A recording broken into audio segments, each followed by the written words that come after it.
Hello, everyone. This is Coach Mike Ronchetti, and I'm excited to have a fellow business owner from Indiana with us today. It's my pleasure to welcome Chris Rooney to the show today. Hi, Chris. Hello, Mike. How are you? Oh, great, great. I'm having a good day, and I'm sure we're going to have a great conversation. So let's begin this.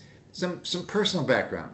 Let's start with you introducing yourself and tell us a bit about your personal story, where you're born, where you live, maybe about your family a bit, some hobbies, and of course, if you can remember some funny story or something like that. We always like a little levity here, so just enjoy yourself. Well, I was born in Fort Wayne, and my family lived there for about a year, and then we moved to the Michiana area around Lake Tippecanoe, and but then settled in Warsaw.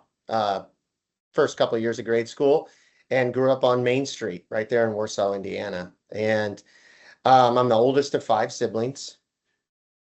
Um, and mostly, I mean, as we were growing up and so much, a lot of the hobbies that were just sports related. And so much of our past and stuff has a lot to do with sports. And even with my family today, with my daughters and my older son that grew up, um, did so much of it was centered around sports. And so that's something that, we look back on, and it's just something that never goes away. That's, that is so true. Yeah, it is. I mean, we constantly talk, the family's scattered throughout the United States at this point, but it seems like when a game is on that we're all rooting for, we're all on text strings and talking about it. And then my daughters that I have today, my young daughters, they're involved in basketball and volleyball, and it's just a lot of travel and a lot of logistics, but it's fun. We wouldn't be doing it if it wasn't fun. Good. Any funny stories out of that?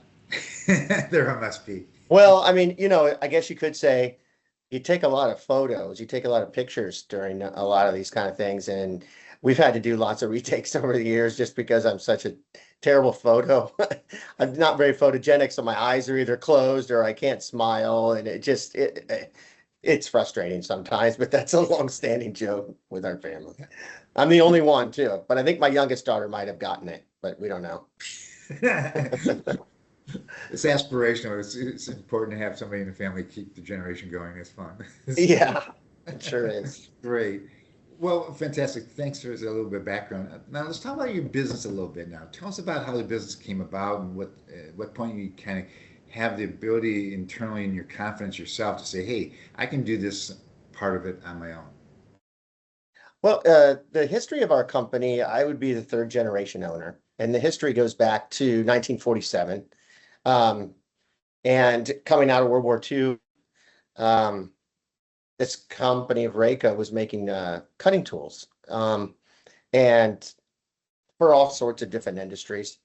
And so my uncle at the time came up with his own way of heat treating high speed steel for his cutting tools. And he came up with an unconventional way of doing it, and he had great success for throughout the 40s, 50s, 60s, 70s, and just a longer tool life than what conventionally heat treated high speed steel could produce. And then in harder materials, he could cut things that normal high speed steel could not, would fail on. And so through those years, I started working at the company. My dad started there in 1972, I believe. And so I started working there during high school and just learned a really strong work ethic from my uncle. And my dad had learned that from him and kind of honed that somewhat. But I think the most important thing, we still use it today, is just that hard work always pays off. And of course, you have to work smart, but just that work ethic, uh, it almost will get you through anything. And to this day, it sticks with you, and it just has not gone away. And we use it every day. So at least I do. Fantastic. But I mean, I kind of circle around. Why did you choose to continue the legacy of your third generation? I mean, that's kind of, you know, Yeah, fascinating. well, the company kind of changed in the 70s. It went from more of a cutting tool company to an orthopedic manufacturing company for mainly like Zimmer Biomet here in Warsaw. So they made a lot of orthopedic instruments, but we still kept the heat treat process and the cutting tools when it came to the orthopedic industry, specifically for bone screw manufacturing. They wanted to try our heat treat on broaches. And so we tried that and they found out the tool life was great. And so I kind of followed that part of the company as I was groomed throughout the years. I followed the heat treat side of it. And my dad and had a partner where they bought from my uncle, and they worked together for about 14 years. And her son was involved mainly in the orthopedic side of it. And I was really involved in that legacy that my uncle created and that my dad also kept going. So I wanted to keep that the foundation of the company. So we couldn't really agree. So we agreed amicably to keep Rayco Steel, and he ran that. And we created Rayco Tools, and I purchased that. So it's still the heart of the company from back then, even though it's a different name. It's still all the processes are the same. So yeah, that's what motivated me, and it motivates me today very strongly. That legacy of Rayco. Yeah, so literally you started or formed a new company. I mean, so in many ways, even though the roots might be third generation, it's suddenly your direction. It sounds like exciting. Yes, yeah. I mean, it wouldn't be anything without the heat treat process and without Rayco's, legacy there. But yeah, it's a different direction. We are in a different location and everything. So. Well, great, great. And again, for everyone listening, check out the company in the link description below. Comment on their LinkedIn page for us that you watched this interview, and just look at the great website he has as well. Some very instructional information, as well as background of the company. So it's a great site. Let's talk about some other things. Let's talk about sharing a story or two about someone who pushed you, or someone that inspired you that you could do this and impact what you had. I mean, obviously you did a family orientation, but sometimes it's outside the family. Can you tell us a little bit about that? Well, I'd say pushed. I would say from my uncle. We worked from 6 to 5 every day and 6 to 11 on Saturdays for many, many years. And I would say that's being pushed. It's hard when you're a young person, when you're 18, 19 years old, to wake up at 5:30 every day after 5 days a week, and even on Saturdays. But that inspired you. You could really do anything after that. And so when my dad, the second generation, he tweaked that and made it more efficient. We did not work as many hours. And I think learning from him, yeah, you had that hard work ethic, but yet you've honed it into more of a smart situation. You get more work out of less hours and more efficient. But you still have that background of, hey, we're going to get this done no matter what. No matter what, we will get it done. Got it. Great example. Thank you. What's your biggest learning as a business owner then to date, would you say? Well, I mean, as far as if you're looking at a big thing, maybe you've already said, just repeat it. As before we did the split and I purchased Rayco, I had learned to do everything pretty much on my own. My dad had me running the tooling side. Pretty much I could do everything on my own. I knew exactly what needed to be done. And so I knew I'd be able to run the company when it became mine. But I think the hardest thing is just learning because to grow, you can't do it all yourself. It's very hard to be able to do that, and it's taxing on just your family, everybody. So learning to delegate, bring other people in, and trusting them with what works, and that's kind of difficult. But as you get used to it, it's such a relief. It really is. But you've got to have the right people, and you got to be able to trust them. So that's been probably the biggest learning thing here as we're growing. Mm-hmm. Yeah. So in the same vein, if I asked you to pick, let's say 3 people in your business journey, your owner journey that you kind of have been very, very grateful that you experienced, and it could be obviously relatives, but sometimes it's outsiders, maybe clients or whatever, grateful for them being there and during your growth. Who might they be, and how'd they help you? Well, as we purchased this new building and decided to grow, I brought on my cousin who retired from Zimmer Biomet, and we used to work together at Rayco way, way long time ago. And he learned that same hard work ethic that I learned. But he learned at Zimmer Biomet all these organization skills, process planning, and he brought all that from Zimmer Biomet and has basically set up our organization uh, just so as we grow, it's an organizational growth. Everything is followed, just all the process planning, and it's so organized. And I wouldn't be able to be where I'm at today without him. So that, and it's something that can go forward no matter who is here. So I give him a lot of credit for that. Um, Starting out also with business development, we had a sales rep that we had known for a long time when we brought on Larry Williams. And he taught me how to sell. We've gone on lots of trips together.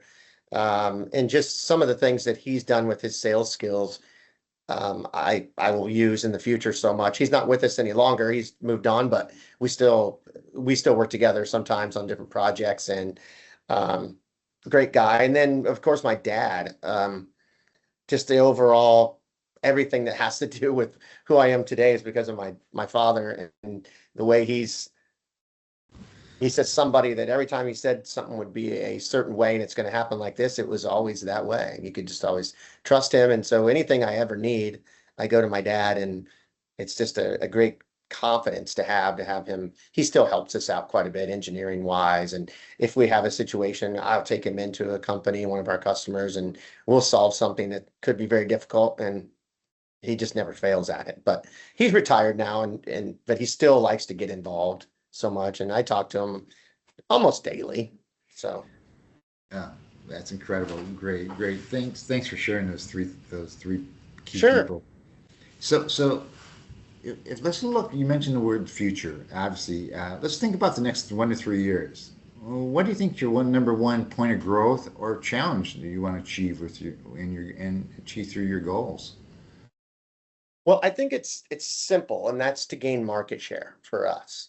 Um, our competitors are quite a bit larger than ours, and for us, for growth, for us, the key is to take market share. And any new customer that we're getting, we're taking them pretty much from one of our competitors, because almost everybody that would need to buy brooches has already been doing the broaching processes, and we're just trying to improve on that for them. And we've done that for every customer we've brought on. We've improved their process and saved them money by them buying less tooling. So that's the main thing. The challenge is getting Rayco out there and exposed, because we are small.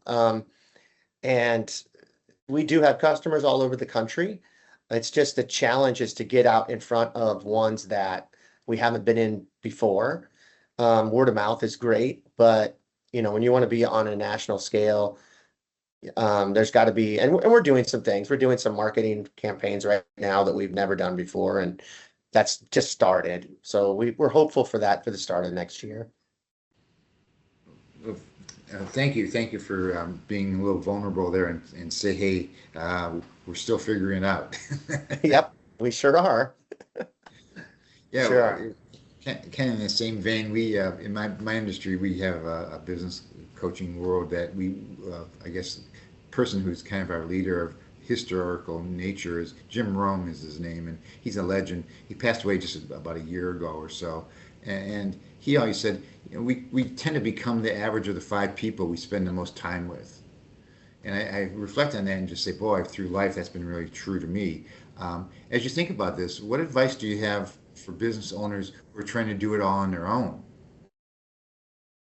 Well, I don't think, I mean, if you had a startup and you were just starting out totally cold, you'd need for sure to reach out to other businesses, and you're starting from scratch.